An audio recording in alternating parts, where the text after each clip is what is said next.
Bismillahirrahmanirrahim. Assalamualaikum warahmatullahi wabarakatuh. Alhamdulillah wassalatu wassalamu ala Rasulillah wa ala alihi wa sahbihi wa mawalah wa la hawla wa la quwwata illa billahi wa ba'du. Alhamdulillah, segala puja dan puji hanya milik Allah subhanahu wa ta'ala. Salawat dan juga salam tetap kita hadiahkan kepada Rasul kita Nabi besar Muhammad sallallahu alaihi wa ala alihi wasallam. Kita lanjutkan kajian kita, masih membahas kitab Bahjah Qulubil Abrar, karya besar dari Syekh Abdurrahman Ibn Nasir As-Sa'di rahimahullahu ta'ala, dan kita masuk pada hadis ke-57, bicara tentang keutamaan orang yang berijtihad. Kita baca hadisnya. An Abdullah ibn Amrin wa Abi Hurairah radhiyallahu anhuma qala Rasulullah sallallahu alaihi wasallam, idza hakama al-hakim fajtahada wa asaba falahu ajran, wa idza hakama fajtahada fa akhta'a falahu ajrun wahidun, muttafaqun alaihi. Dari sahabat Amr ibn As dan Abu Hurairah radhiyallahu anhu. Dua sahabat ini adalah dua sahabat yang sangat berjasa dalam Islam, karena dua sahabat ini terkenal dua sahabat yang menjaga hadis Nabi sallallahu alaihi wasallam. Adapun Abdullah ibn Amr ibn As, dia jaga sunnah Rasul dengan catatannya. Adapun Abi Hurairah radhiyallahu anhu, dia menjaga hadis dengan hafalannya. Jadi yang satu mencatat, yang satu menghafal, dan dua-duanya berada di peringkat teratas di dalam mencatat dan menghafal periwayatan yang bersumber dari Nabi sallallahu alaihi wasallam. Bahkan Abu Hurairah radhiyallahu anhu pernah mengatakan, tidak ada yang menandingi soal hafalan hadis dari Nabi sallallahu alaihi wasallam kecuali diriku, kecuali Abdullah ibn Amr, karena dia mencatat hadis sementara aku yang menghafalnya. Lah kedua sahabat ini, Abdullah ibn Amr ibn As, yang dikenal bukan hanya pencatat hadis Rasul tetapi juga ahli dalam ibadah, ahli dalam qiraatul Quran, qiyamul lail, bahkan berpuasa, di mana tiga ibadah ini betul-betul didawamkan oleh sahabat Abdullah ibn Amr ibn As ini. Apa yang dikatakan beliau? Beliau mengatakan bahwa Nabi sallallahu alaihi wasallam bersabda, jika seorang hakim, seorang mujtahid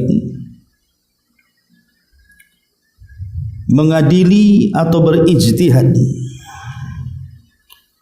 dan ijtihadnya itu benar, maka dia mendapatkan dua pahala. Namun apabila dia salah dalam ijtihadnya, maka dia tetap mendapatkan satu pahala. Ma'asyiral muslimat yang dimuliakan Allah Subhanahu wa taala, tentu seorang mujtahid itu memiliki kedudukan tinggi dalam Islam. Seorang yang bisa berijtihad, memutuskan sebuah perkara dengan pengetahuannya yang dalam, itu memiliki kemuliaan, kedudukan di dalam Islam. Apa kedudukannya dalam Islam seorang mujtahid itu? Dikatakan oleh para ulama bahwa tetapnya agama dan terjaganya agama, baik secara dalil ataupun penerapannya, itu karena adanya para mujtahid. Jadi terjaganya agama dan keberlangsungan agama sejak zaman Rasul sampai hari ini itu karena jasa para mujtahid. Mereka berijtihad di banyak perkara yang terkadang perkara-perkara itu membutuhkan solusi. Karena kan apalagi di zaman sekarang, di zaman kekinian yang terkadang tidak terjadi di zaman Nabi sallallahu alaihi wasallam. Sehingga perlu adanya ijtihad untuk memberikan solusi yang tidak bertentangan dengan Al-Quran dan Sunnah. Maka tegaklah para mujtahid ini kemudian memberikan hukum-hukum kontemporer di zaman kekinian ini untuk memberikan solusi hukum-hukum agama yang terkadang tidak ada dari zaman Nabi sallallahu alaihi wasallam. Makanya seorang mujtahid ini memiliki syarat yang ketat. Pertama, dia harus menguasai kitab Allah, Al-Quranul Karim. Jadi betul-betul dia harus menguasai Al-Quran secara utuh, dari hukum-hukumnya atau ayat-ayat yang mutasyabih, ayat-ayat yang umum, ayat-ayat yang khusus, ayat-ayat yang global, mana yang mansukh, mana yang nasih, mana yang menghapus, mana yang dihapus, dan begitu seterusnya. Yang kedua, punya pengetahuan yang dalam tentang sunnah Nabi sallallahu alaihi wasallam, dari perkataan-perkataan Nabi, perbuatan-perbuatan Nabi, kemudian tahu derajat hadis Nabi sallallahu alaihi wasallam dari mutawatirnya, ahadnya, sahihnya, dhaifnya, dan begitu seterusnya, supaya tidak salah ketika beristinbat hukum. Tidak cukup sampai di situ, dia pun harus mengetahui tentang perkataan-perkataan para ulama salaf. Apa yang membuat kesepakatan mereka, apa yang membuat mereka perselisihkan, apa yang kemudian mereka sepakat dalam sebuah perkara atau yang diperselisihkan oleh para ulama salaf. Jadi seorang mujtahid harus paham supaya tidak menyelisihi pendapat-pendapat ulama-ulama salaf. Bahkan harus paham juga tentang hukum-hukum qiyas, terutama hukum-hukum yang berlaku kekinian, hukum-hukum kontemporer. Maka seorang mujtahid itu harus memiliki hukum-hukum soal qiyas, mana asal, mana cabang, mana ilat, mana hukum, dan begitu seterusnya. Makanya seorang mujtahid itu memang orang mulia. Tidak sembarang orang bisa menjadi seorang mujtahid, karena dia harus menguasai Quran dengan utuh, menguasai sunnah dengan seluruh perbuatan Nabi, perkataan Nabi, penetapan Nabi, belum lagi kemudian derajat-derajat hadis Nabi, dari sahihnya, dari lemahnya, dari mutawatirnya, dari ahad, dan begitu seterusnya. Kemudian juga memahami perkataan ulama salaf dulu supaya tidak bertentangan ketika dia berijtihad, dan bisa mengkias hukum-hukum dahulu dengan yang sekarang. Lah karena begitu mulia pengetahuan para mujtahid ini, makanya tadi saya katakan di awal, wajar kalau seandainya seorang mujtahid ini dia mengendalikan tetapnya agama dan keberlangsungan agama sejak zaman Rasul sampai hari ini, bahkan sampai kiamat dibangkitkan. Wajar kalau Nabi SAW di sini memberikan pahala kepada mereka para mujtahid, walaupun pendapat ijtihad mereka terkadang salah. Lihat di sini Rasul mengatakan, idza hakamal hakim, dalam riwayat idza ijtahadal mujtahid, apabila seorang hakim berhukum atau seorang mujtahid berijtihad, fajtahada wa asaba, kemudian ijtihadnya benar, maka Nabi SAW mengatakan falahu ajran, maka dia memiliki 2 pahala. Tetapi wa idza hakama fajtahada fa akhta, kalau dia pun berijtihad anggaplah keliru. Namanya manusia itu kan bisa keliru, manusiawi kalau orang berkeliru dalam berfatwa setelah istinbat.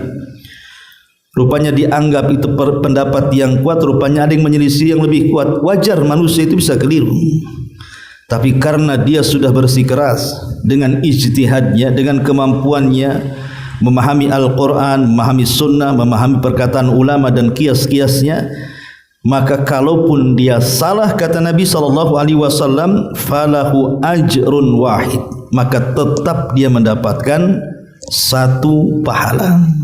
Lihat bagaimana kemuliaan seorang mujtahid.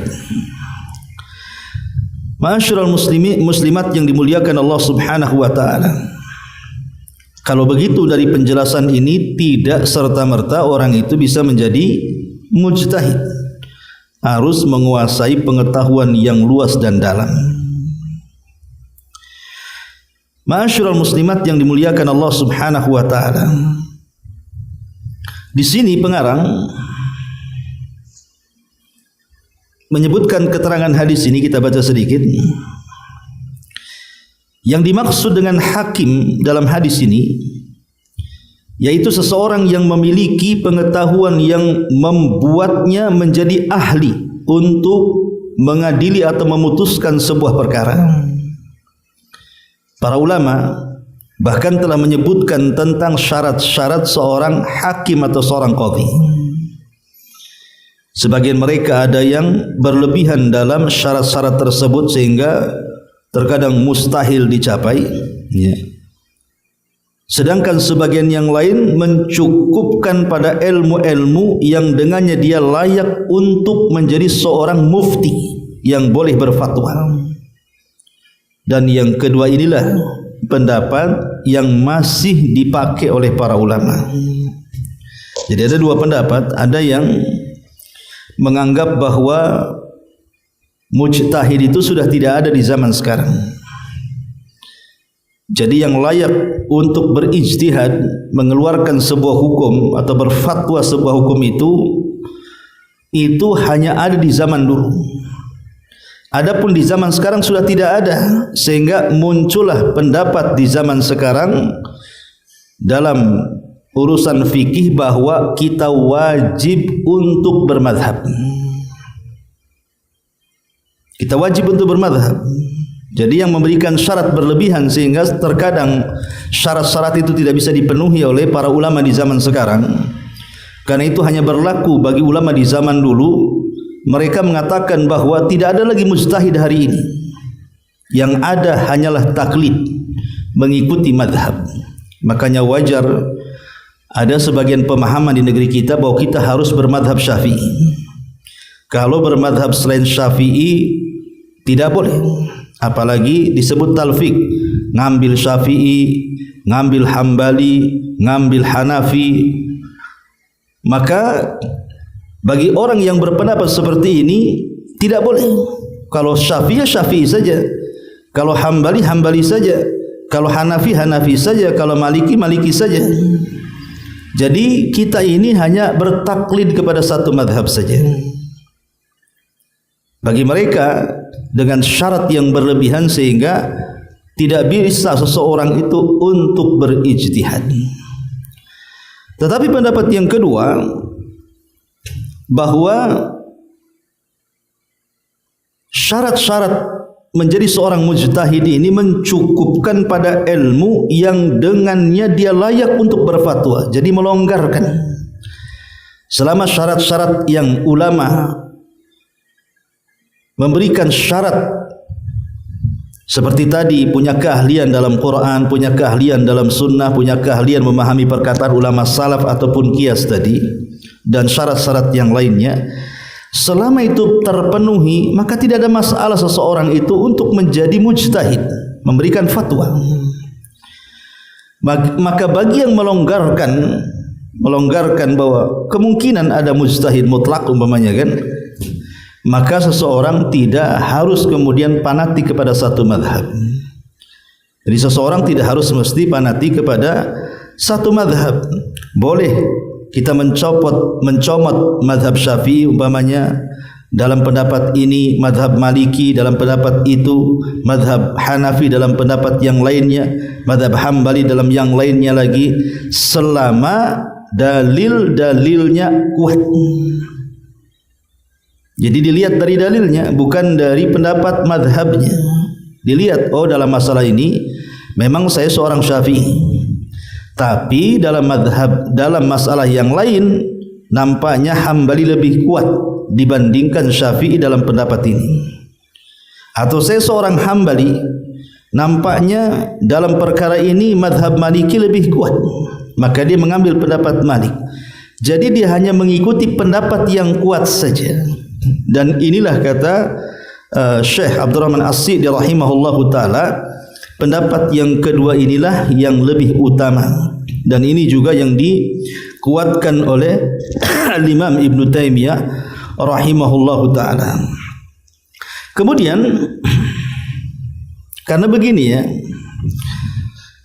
kalau seseorang kemudian mengambil pendapat yang pertama dengan adanya syarat-syarat yang terlampau berlebihan sehingga tidak mungkin ada mujtahid lagi di zaman sekarang, karena mujtahid itu ada di zaman dulu, itu akan menimbulkan penyakit yang disebut dengan taklid buta. Taklid buta. Dan taklid buta ini sangat berbahaya, karena dia akan mempertahankan pendapatnya dan akan menyerang pendapat yang lain. Makanya dahulu banyak kisah-kisah tentang perselisihan madhab, di mana orang-orang yang bermadhab Syafi'i tidak boleh menikahkan putrinya dengan orang yang bermadhab yang lainnya. Bahkan sampai terjadi peperangan, bahkan satu masjid ada mihrab untuk 3 atau 4 madhab. Jadi solatnya masing-masing masuk, imamnya Syafi'i keluar, masuk jemaah Hambali, imamnya Hambali, selesai keluar, masuk orang-orangnya Maliki, imamnya Maliki, kemudian keluar, dan begitu seterusnya, akan mecahkan banyak umat jadinya. Masyarul muslimat yang dimuliakan Allah subhanahu wa ta'ala. Tetapi kalau kita mengambil pendapat yang kedua, sebenarnya kita kan tidak mengambil pendapat yang maksudnya pendapat yang kedua ini kita sedang mengambil pendapat yang kuat berdasarkan dalil, bukan berdasarkan perkataan madhab. Inilah yang dimaksud oleh beliau di dalam kitabnya. Kemudian kata beliau, dalam hadis ini terdapat dalil bahwa seseorang yang bodoh jika memutuskan satu perkara dan ternyata dia benar, maka dia dihukum sebagai orang yang zalim dan berdosa,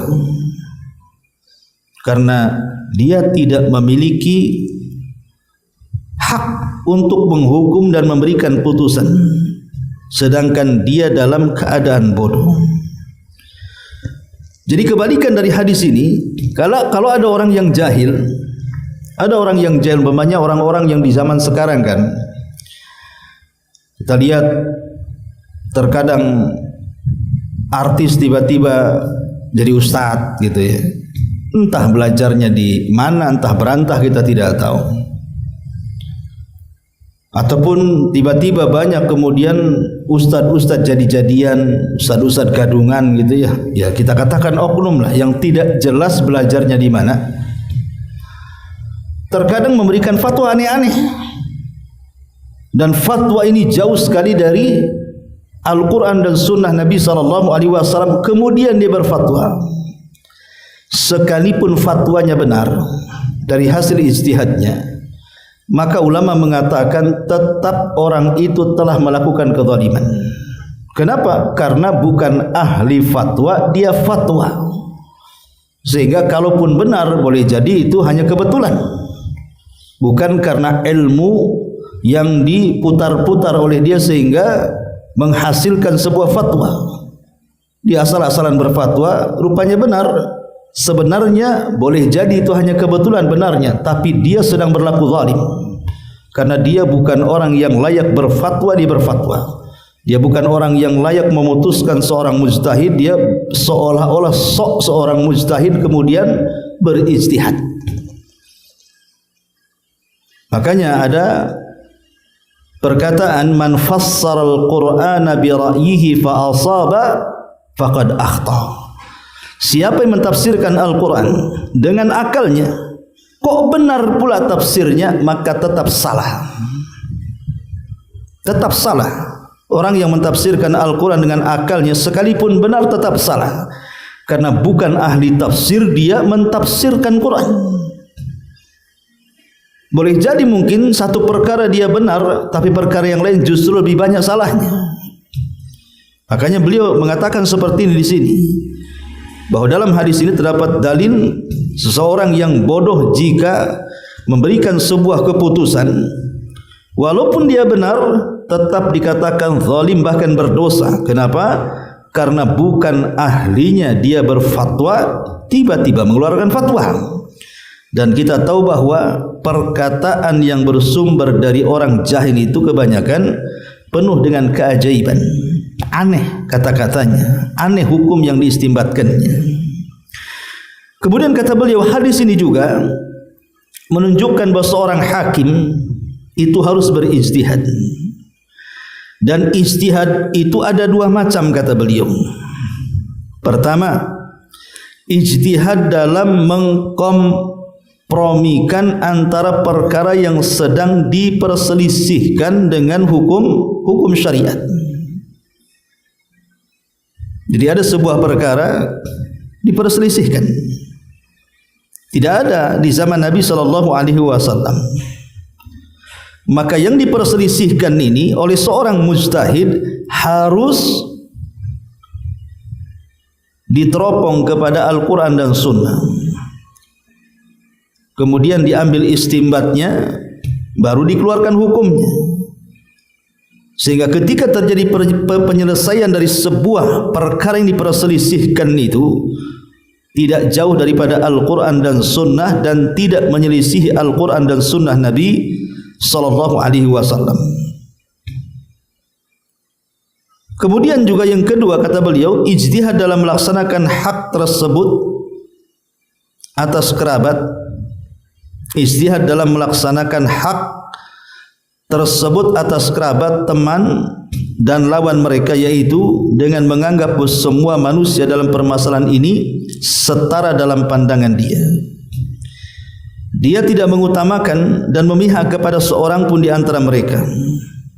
Hawa nafsu pun tidak mempengaruhinya.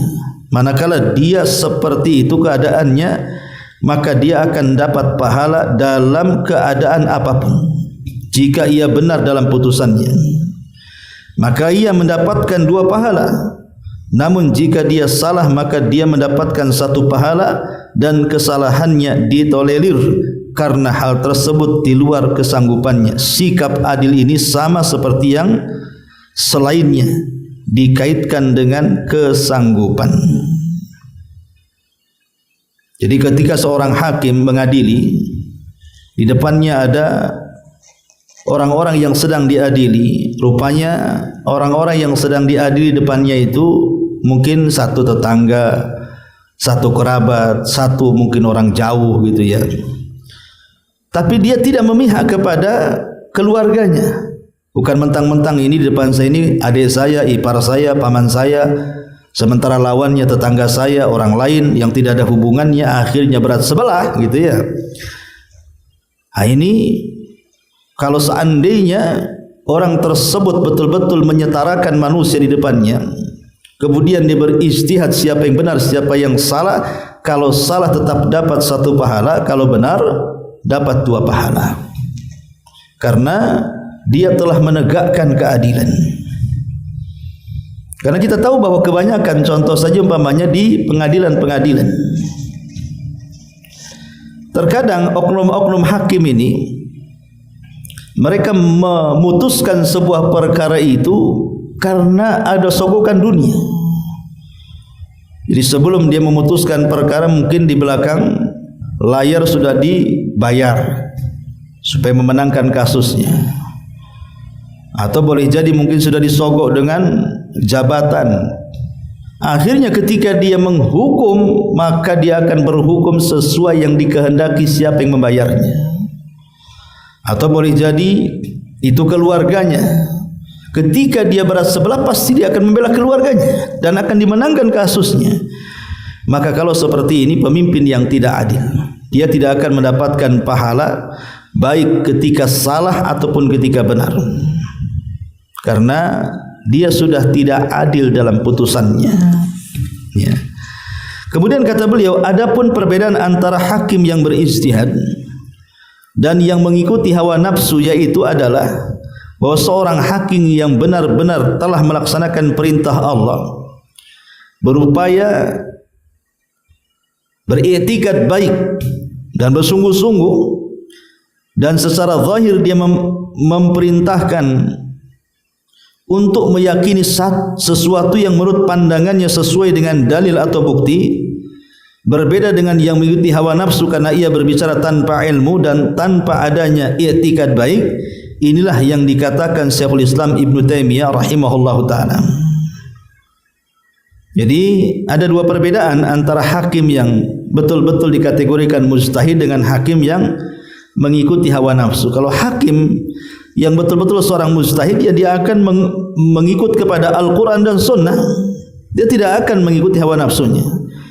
Tapi kalau hakim yang mengikuti hawa nafsu, maka dia akan berhukum terkadang lari daripada Al-Quran dan Sunnah Nabi SAW. Kemudian beliau mengatakan dalam hadis ini juga terdapat dalil tentang keutamaan seorang hakim yang memiliki sifat ini. Dia akan memperoleh pahala atas setiap perkara yang dia putuskan dengan adanya sifat tersebut. Oleh karena itulah pengadilan termasuk fardu kifayah yang paling agung. Karena seluruh hak yang ada di antara manusia sangat berhajat kepada seorang hakim ketika terjadi perselisihan atau ketidakjelasan. Maka wajib bagi seorang hakim untuk bersungguh-sungguh dalam mewujudkan ijtihad ini, sehingga dengannya dia akan bebas dari beban kewajiban dan memperoleh kebaikan serta pahala yang sangat besar. Ma'asyiral muslimat yang dimuliakan Allah Subhanahu wa taala. Masalahnya kalau ada orang bertanya, Ustaz, saya ini orang awam, tentu tidak bisa saya ini berijtihad. Ya, saya harus bertanya kepada Ustaz dan saya ikuti pendapat Ustaz. Berkata kepada para ulama, meminta fatwa para ulama dan saya mengikuti fatwanya. Bagi orang-orang awam, tidak ada masalah. Ya, selama orang-orang awam itu berusaha untuk bertanya. Jadi orang awam yang tidak bisa mengetahui hukum dengan dirinya sendiri, maka memang dia wajib bertaklid. Gimana caranya kecuali bertaklid lah, ngikut orang. Ya, tapi syaratnya harus bertanya.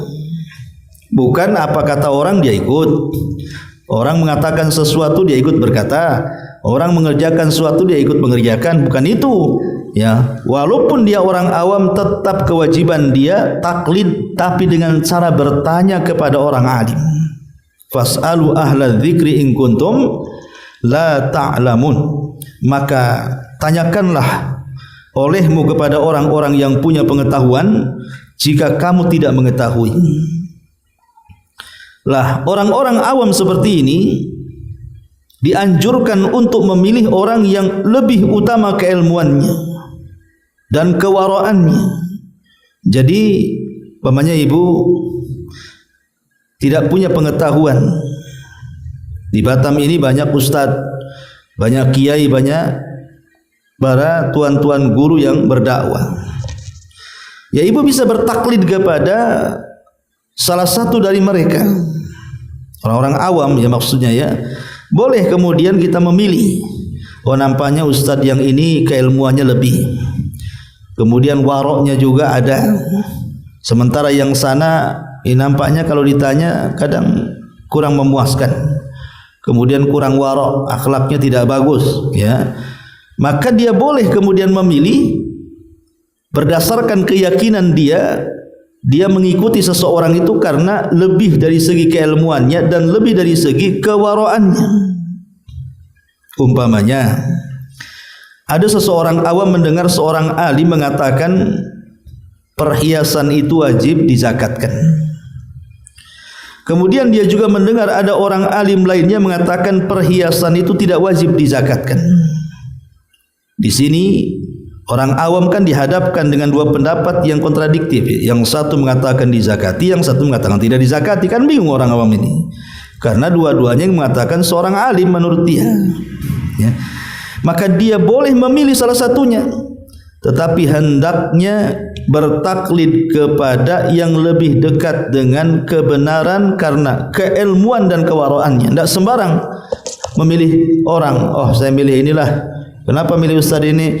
Ini yang ini tampan orangnya. Ini ustadz ini jelek. Ini. Bukan. Atau yang ini nampaknya ustadznya ya bolehlah katanya. Yang itu kayaknya nengok saja saya tidak suka. Jadi bukan karena hawa nafsu. Oh ya ini saya suka ustadznya nih. Ini ustadznya kaya nih. Yang satu miskin. Ya. Saya cari ustadz yang kaya aja lah. Biar bisa pinjam uang juga sekalian. Jadi bukan masalah itu.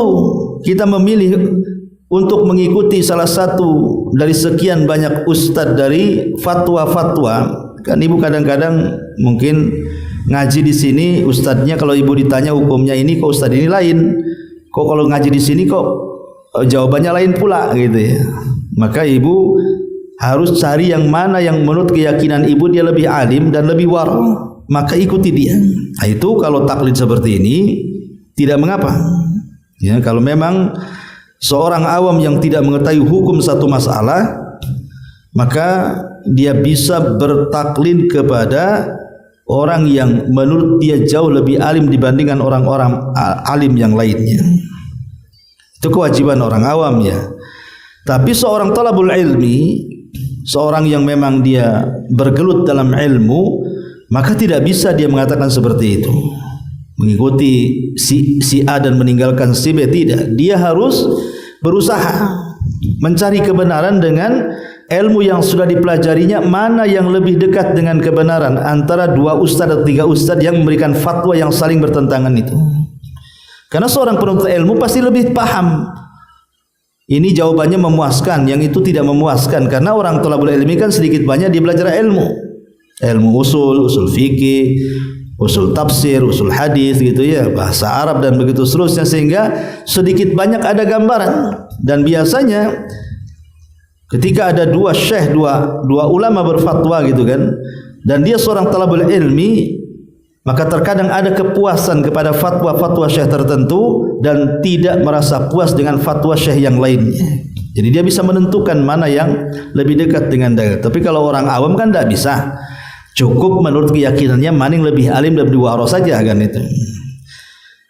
Jadi ini harus dipahami tentang hadis ini. Kembali bahwa hadis ini menjelaskan kepada kita tentang keutamaan orang yang berijtihad. Dan ini berlaku juga kepada seorang hakim yang ada di pengadilan. Hadis ini juga berlaku kepada seorang pemegang hukum di pengadilan. Karena kita tahu bahwa seorang hakim yang berhukum di pengadilan itu kan dia memutuskan apa yang ia dengar dan apa yang ia lihat. Karena terkadang umpamanya ada dua orang yang berselisih, Bu. Yang satu dia datang badannya ke pengadilan, yang satu tidak datang badannya tapi dia mewakilkan ke pengacaranya. Terkadang kalau kita tidak mampu bersilat lidah, walaupun di atas kebenaran bisa salah, bisa disalahkan oleh hakim ketika seorang pengacara yang ahli dalam ngomong kemudian dia bersilat lidah, terkadang dia yang salah pun bisa benar tuh di dunia pengadilan itu. Makanya Nabi SAW ketika berhukum kepada dua orang yang berselisih kemudian memenangkan salah satunya, maka Nabi SAW mengatakan, boleh jadi di antara kalian berdua ada yang lebih cakap dalam bicara, sehingga aku hanya berhukum secara zahir. Adapun kalau yang bercakap dalam bicara itu dia mengikuti hawa nafsunya, hanya ingin mencari pembenaran, maka silahkan tempat duduknya di neraka, bukan urusanku, kata Nabi SAW. Jadi ini juga berlaku. Makanya orang-orang yang mereka duduk di kursi-kursi pengadilan, mereka orang-orang mulia. Mereka orang-orang mulia karena mereka lah yang memberikan ketenangan kepada orang-orang yang datang meminta keadilan. Masalahnya banyak sekali orang-orang yang datang ke kantor pengadilan, keluar dari kantor pengadilan tidak dapat keadilan. Terkadang yang salah jadi benar, yang benar pula jadi salah. Karena kalau salah dalam memutuskan, maka berapa banyak orang-orang yang tidak bersalah masuk penjara. Berapa banyak orang-orang yang tidak bersalah akhirnya dihukum mati. Berapa banyak orang-orang yang tidak bersalah akhirnya aset kekayaannya disita dan diambil, dan dia pun dizalimi.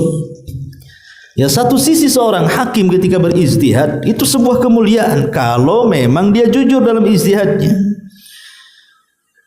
Tetapi kalau seandainya dia tidak jujur mengikuti hawa nafsunya, maka Rasul mengatakan hakim itu ada tiga macam, dua di neraka, satu di sorga. Adapun yang dua di neraka, pertama hakim yang memiliki pengetahuan, tapi saat memutuskan sebuah perkara dia tidak pakai pengetahuannya, dia ikut hawa nafsunya, sehingga dia memutuskan mengikuti hawa nafsu. Boleh jadi karena sogokan. Yang kedua, seorang hakim yang jahil, yang bodoh, kurang pengalaman, sehingga dia memberikan putusan dengan kebodohannya. Maka jelas ini hakim yang bodoh memberikan putusan dengan kebodohannya akan merugikan banyak orang. Lah dua jenis hakim ini di neraka, kata Rasul. Adapun hakim di sorga adalah hakim yang punya nurani. Dia punya pengetahuan dan dia pun mengadili dengan pengetahuannya, tidak pandang bulu. Apakah di depannya itu saudaranya, hatta ibunya, ayahnya sekalipun atau anaknya, kalau salah tetap salah, tetap harus dihukum. Ya, inilah diantara penjelasan singkat dari hadis ke-57 pahala orang yang berijtihad. Wallahu alam. Ini yang bisa sampaikan. Sebelum saya tutup, barangkali ada yang mau bertanya, silahkan.